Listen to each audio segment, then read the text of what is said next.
নমস্কাৰ বন্ধুসকল, ই-শ্ৰম কাৰ্ডৰ এই আপডেটটো নকৰাৰ কাৰণে বহুতো লোকে বৰ্তমানলৈকে এই কাৰ্ডৰ পৰা কোনো ধৰণৰ টকা লাভ কৰা নাই।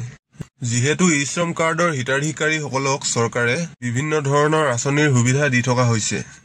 যদিহে আপোনাৰ লগতো এই কাৰ্ড আছে কিন্তু আপুনি এতিয়ালৈকে কোনো ধৰণৰ টকা ই-শ্ৰম কাৰ্ডৰ পৰা যদি আপুনি লাভ কৰা নাই, তেন্তে আপোনাৰ ই-শ্ৰম কাৰ্ডখন আধাৰ কাৰ্ডৰ সৈতে নিজৰ মোবাইলতে আপুনি আপডেট কৰি ল'ব পাৰিব।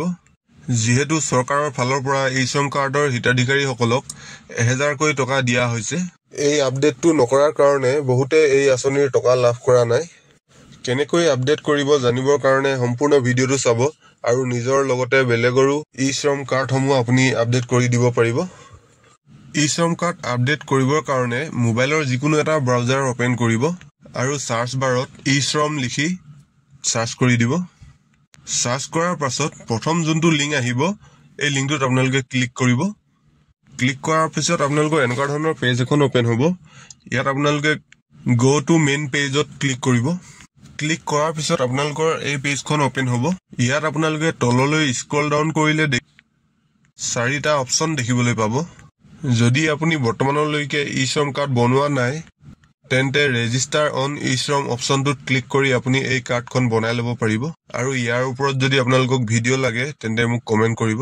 আৰু যিসকলৰ বনোৱা আছে তেওঁলোকে আপডেট কৰিবৰ কাৰণে তলত চাব লগ ইন অপচনটো আছে সৰুকে, এই অপচনটোত ক্লিক কৰিব।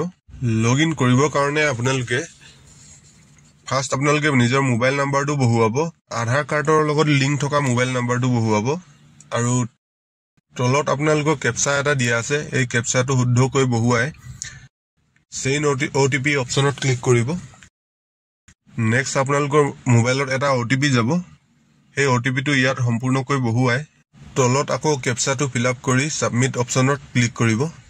নেক্সট আপোনালোকৰ এনেকুৱা ধৰণৰ পেজ এখন অপেন হ'ব।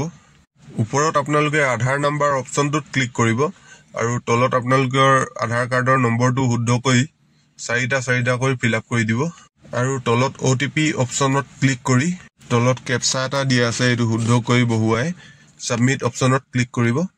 নেক্সট আকৌ আপোনালোকৰ মোবাইল নাম্বাৰত এটা OTP যাব। সেই OTPটো ইয়াত সম্পূৰ্ণকৈ বহুৱাব আৰু তলৰ কেপচাটো সম্পূৰ্ণকৈ বহুৱাই ভেলিডেট অপচনটোত ক্লিক কৰিব। নেক্সট আপোনালোকৰ লগ ইন প্ৰচেছটো কমপ্লিট হৈ যাব। ইয়াত আপোনালোকে নিজৰ সম্পূৰ্ণ ডিটেইলছ চেক কৰিব পাৰিব আৰু যদিহে কাৰোবাৰ ই-শ্ৰম কাৰ্ডখন হেৰাইছে তেন্তে ডাউনলোড UAN কাৰ্ড অপচনটোত ক্লিক কৰি আপোনালোকে এই কাৰ্ডখন ডাউনলোডো কৰি ল'ব পাৰিব। ই-শ্ৰম কাৰ্ডখন আপডেট কৰিবৰ কাৰণে আপোনালোকে তলত চাব আপডেট eKYC ইনফৰমেশ্যন অপচনটোত আপোনালোকে ক্লিক কৰিব। এই বক্সটোত কিন্তু আপোনালোকে টিক মাৰ্ক নলগাব, ডাইৰেক্ট আপোনালোকে আপডেট ফ্ৰম eKYC অপচনটোত ক্লিক কৰিব। নেক্সট আপোনালোকে ওপৰত চাব আপডেট প্ৰফাইল অপচনটোত ক্লিক কৰিব। ক্লিক কৰাৰ পিছত আপোনালোকে তললৈ স্ক্ৰল ডাউন কৰিব। ইয়াত আপোনালোকে দেখিব পাৰিছে পাৰ্চনেল ইনফৰমেশ্যন, এড্ৰেছ, এইবিলাক যদি আপোনালোকে কিবা চেঞ্জ কৰিম বুলি ভাবিছে তেন্তে ইয়াৰ পৰা চেঞ্জ কৰি ল'ব পাৰিব।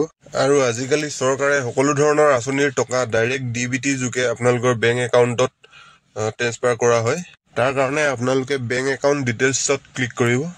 ক্লিক কৰাৰ পাছত এই পেজখন অপেন হ'ব। ইয়াত বেংক সিডিং উইথ আধাৰ অপচনৰ তলত নৌ দেখাই আছে।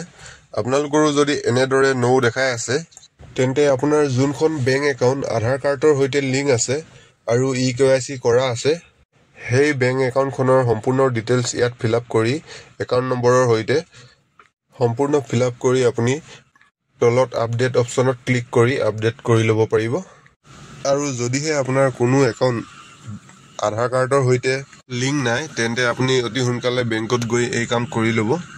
আৰু ভিডিঅ'টো যদি ভাল লাগিলে তেন্তে ভিডিঅ'টো লাইক কৰি চেনেলটো ছাবস্ক্ৰাইব কৰিবলৈ নাপাহৰিব।